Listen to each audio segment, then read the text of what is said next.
Termia, Chapter 1, Full Circle, by Termia. I thought they were the good guys. I used to think anyways. Now I know the truth. They were never the good guys. They are always the traitor scum that they've shown, but only a few hours ago. At least I think it was a few hours ago. It feels like days. A man came into the castle and destroyed several houses. He killed so many people that were just living their life. He was one of the special men from the legends of Termia, a man who saved and helped Termia thrive, and now he was the downfall. He was able to bend the very shadows themselves to his will, making giant waves of walls and sending them crashing into buildings and people. He was holding a thin sword that was black as night. It seemed to be sucking the light out of everything around it except the man. He seemed to be unfazed by it.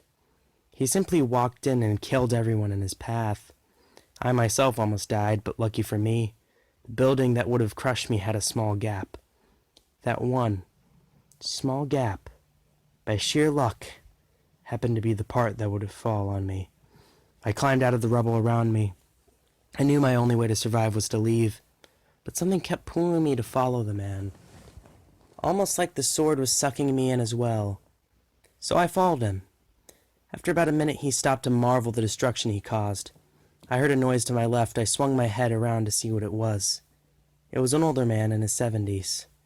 He was crouched like I was, watching the man, too. He stood up, and his hand caught on fire, yet the man didn't seem to mind. He took off running towards the evil man with a fist of fire ready to punch. The evil man heard him and turned to see what it was. The evil man turned slow and got a sucker punch by the old guy. He fell a few feet back. His sword clambered out of his hand and slid towards me.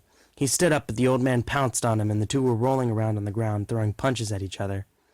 The evil one got an opening shot and hit the old man in the side of the head. The man fell, knocked out or dead. I couldn't tell. I bent over and picked up the sword and got ready. But no more than a second after I picked it up, I felt ill.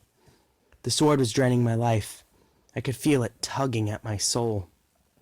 I had to drop the sword. So I did. The evil man started to walk towards me.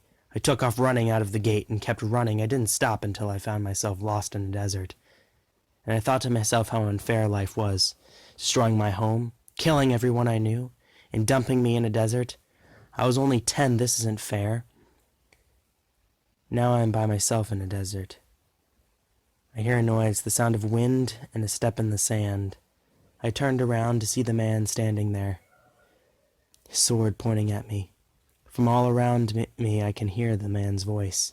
He says one short and simple sentence. "No one can escape me, Zach."